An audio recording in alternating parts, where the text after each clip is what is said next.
السلام علیکم ورحمۃ اللہ وبرکاتہ۔ خاصیات کے دروس انشاءاللہ ہم مختصر بیان کریں گے۔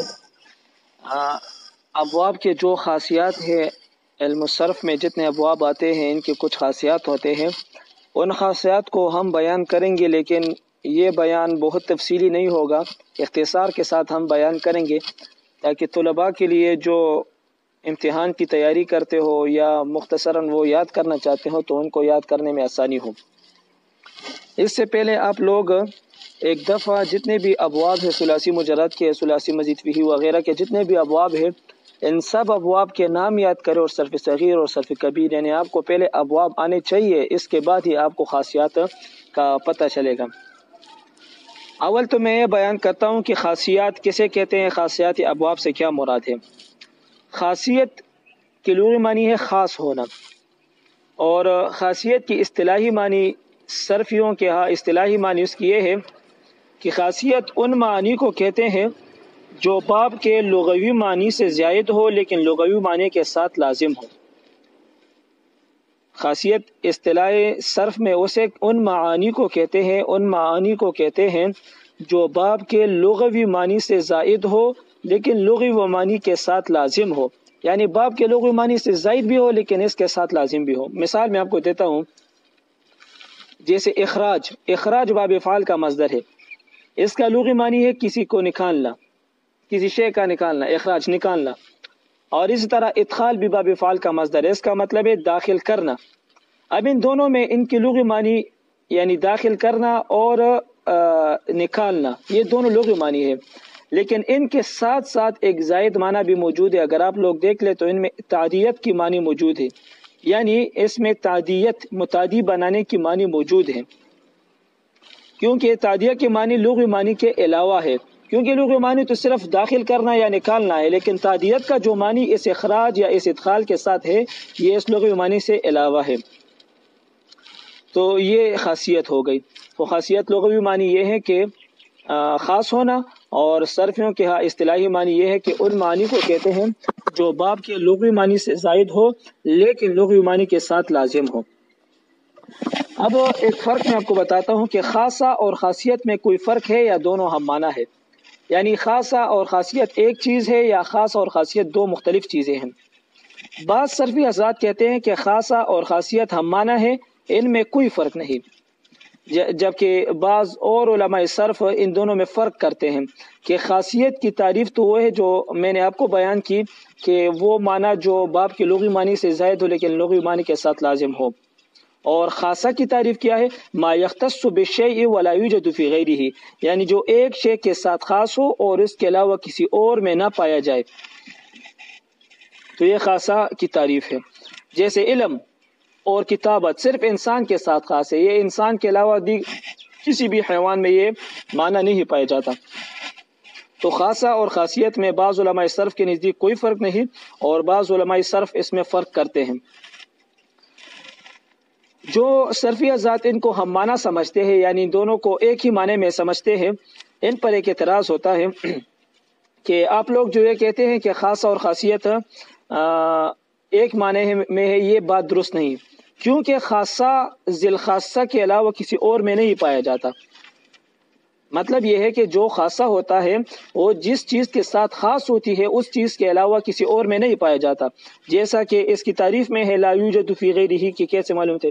جب ایک باب کی خاصیت دوسرے باب میں پائی جاتی ہے، مثلا باب فعل کی خاصیت ہے تعدیت لیکن باب تفعیل میں بھی یہ خاصیت پائی جاتی ہے، اس طرح صاف معلوم ہوتا ہے کہ خاصہ اور خاصیت میں فرق ہے۔ اعتراض کا مطلب یہ ہے، اعتراض کا خلاصہ یہ ہے کہ ہم نے ابھی بتایا کہ خاصہ اور خاصیت میں بعض علماء صرف فرق نہیں کرتے، وہ کہتے ہیں کہ دونوں ایک معنی میں ہے۔ ان پر اعتراض ہوتا ہے کہ جب خاصہ اور خاصیت ایک معنی میں ہے تو خاصہ کا تو مطلب یہ ہے کہ یہ جس چیز کے ساتھ خاص ہوتی ہے اس کے علاوہ کسی اور میں نہیں پائی جاتی، جبکہ جب خاصیت بھی اسی معنی میں ہوگی تو پھر یہ درست نہیں ہے، کیونکہ تعدیت باب فعل کی بھی خاصیت ہے، باب تفعیل کی بھی خاصیت ہے، اور یہ دو الگ الگ باب ہے، دو الگ الگ چیزیں ہیں۔ تو ان کی طرف سے یہ جواب دیا جاتا ہے کہ ہم خاصہ کی تعریف میں ما یختص بالشیء ولا یوجد فی غیرہ کے ساتھ نہیں کرتے ہیں، یہ تو نحوی حضرات اس طرح کرتے ہیں کہ خاصۃ الشیء ما یوجد فیہ ولا یوجد فی غیرہ، ہمارے نزدیک تو خاصہ کی تعریف وہی ہے جو تعریف خاصیت کی ہے.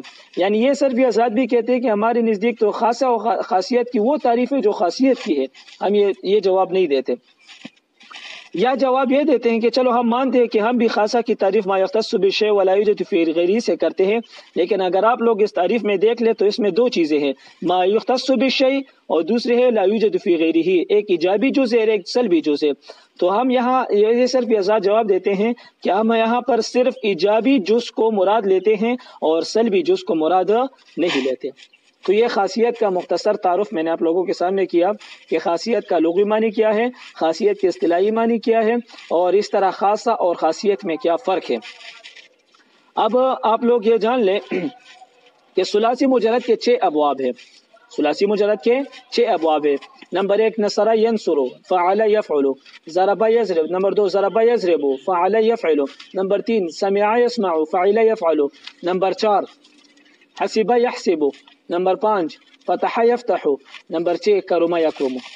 اب ان ابواب میں سے جو 3 پہلے ابواب ہے، باب نصرہ، باب ضربہ، باب سمعہ، ان 3 ابواب کو ام الابواب یا اصول ابواب کہتے ہیں، یعنی ابواب کی اصل اور بنیاد. ان 3 ابواب کو ام الابواب کہتے ہیں یا ان 3 ابواب کو اصل الابواب کہتے ہیں. ان 3 ابواب کو ام الابواب کہنے کی وجہ کیا ہے؟ پہلی وجہ تو یہ ہے کہ یہ تینوں باب کثیر الاستعمال ہے، اور کثرت استعمال اصل ہوا کرتا ہے کسی شے کے میں، اس لیے یہ اصل ام الابواب یا اصل الابواب ہیں. دوسری وجہ یہ ہے کہ ان کو ام الابواب کیوں کہتے ہیں کہ ماضی اور مضارع کے معنی میں بے اعتبار زمانہ کے فرق ہے، یعنی ماضی گزرے ہوئے زمانہ اور مضارع حال یا آئندہ زمانے پر دلالت کرتا ہے. تو جس طرح زمانے میں معنی میں فرق ہے تو اس طرح چاہیے تو یہ تھا کہ ان کے لفظ میں بھی فرق ہو، اور باب نصرہ، باب ضربہ، باب سمعہ، ان کے لفظ میں بھی فرق ہوتے ہیں. باب نصرہ میں آپ دیکھ لیں ماضی مفتوح العین، مضارع مضموم العین، نصرہ ینصرو. ضربہ یضربو آپ لوگ دیکھ لیں ماضی مفتوح العین، مضارع مکسور العین، ضربہ یضربو. اور سمعہ یسمعو آپ لوگ دیکھ لیں ماضی مکسور العین، مضارع مفتوح العین، سمعہ یسمعو.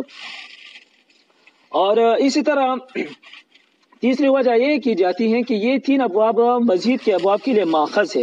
یہ 3 ابواب مزید کے ابواب کے لیے ماخذ، یعنی اور ابواب انہی سے بنتے ہیں.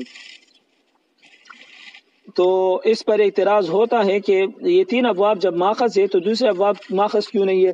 تو ثلاثی مجرد کے بقیہ ابواب بھی جو حسب یحسب ہے، فتح یفتح ہے، کرم یکرم، وہ ان 3 سے بنے ہیں، اور ان کو اصول الابواب یا ام الابواب قرار دیا ہے اس لیے کہ ان کے عین کلمے میں تغیر ہے.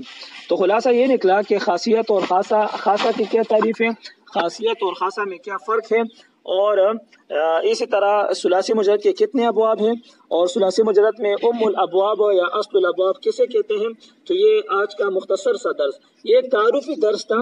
باقی انشاءاللہ خاصیت باب نصر ینصر کی کیا ہے، سمعہ کی کیا ہے، ضربہ کی کیا ہے، ہم انشاءاللہ اگلے درس میں پڑھیں گے. یہ ایک مختصر سا تعارف میں نے آپ لوگوں کے سامنے کیا ہے، اور مزید تفصیل انشاءاللہ اگلے دروس میں کریں گے. آپ لوگوں سے پہلے درخواست ہے کہ پہلے ابواب کو سیکھ لیں اور اس کے بعد ان خاصیات کے دروس کو سن لیں.